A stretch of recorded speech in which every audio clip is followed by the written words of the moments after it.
Si Dieu est si bon, pourquoi y a-t-il autant de mal sur la Terre? Une réflexion de coach Edmond Nanoukon, docteur en métaphysique appliquée.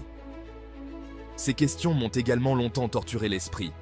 J'ai longtemps essayé de comprendre pourquoi il y avait tant de mauvaises choses, alors que Dieu avait déclaré que tout était très bon dans le dernier verset du premier chapitre de la Genèse. Certains justifient la décadence apparente du monde par la chute de l'homme dans le jardin d'Éden et les malédictions qui s'en sont suivies.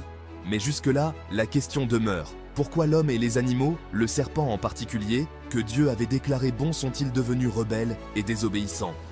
Si nous acceptons la conclusion de la chute de l'homme dans le jardin comme cause des problèmes actuels du monde, alors nous convenons et acceptons que Dieu est versatile, qu'il peut se tromper, qu'il peut déclarer une chose bonne, merveilleuse, qu'il peut donner sa parole, mais plus tard, les événements se déroulent selon tout le contraire de ce que Dieu avait déclaré, affirmé, prédit, promis. Si vous trouvez cette discussion intéressante, n'oubliez pas de vous abonner à ma chaîne pour plus de contenu fascinant.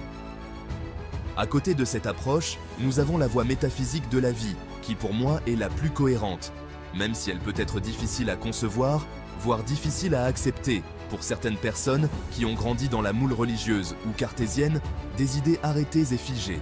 Si nous partons du postulat que Dieu le Créateur est infaillible, véridique et ne peut donc pas se tromper dans son travail et ses conclusions, alors il devient évident pour nous que c'est la première parole que l'on doit prendre en considération lorsqu'un dilemme se présente. On dit en langue fon que c'est la première parole du roi qui est la vérité. Pour résoudre une fois pour de bon les questions de la dualité, du bien et du mal, de la nature de l'homme, etc., nous ne devons donc tenir compte que de la première parole de Dieu qui stipule que tout est bon, très bon, et que tout ce qui existe dans cet univers a été créé par le seul et unique Créateur. Par conséquent, si tout est bon et très bon selon la première parole divine, le mal, la souffrance, la pauvreté, les problèmes, les difficultés, etc., ne sont que mensonges et des illusions. Nos sens nous trompent donc. Si la nature de Dieu ne peut être changée, alors il est impossible que la nature de l'homme qui est l'image et la ressemblance parfaite de Dieu puisse changer. Il est impossible que l'univers créé par la parole divine et que Dieu a déclaré bon et très bon même puisse devenir mauvais. Et ici, l'homme métaphysicien, doit faire un choix.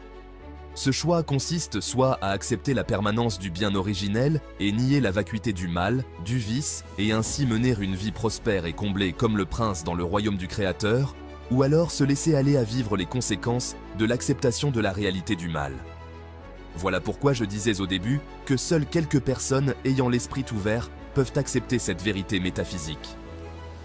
Si en effet, vous pensez que tout est devenu mauvais, malgré les affirmations divines que tout est bon, eh bien vous subirez les conséquences de la malédiction qui s'en est suivie. Et les conséquences sont la maladie, la souffrance, les soucis, les problèmes en chaîne, la pauvreté et j'en passe. Mais si vous vous en tenez aux premières déclarations divines, si vous faites vraiment confiance au Créateur et à sa parole que tout est très bon, vous rejetterez toutes les affirmations contraires qui lui sont prêtées par la chute avec la supposée chute de l'homme dans le jardin.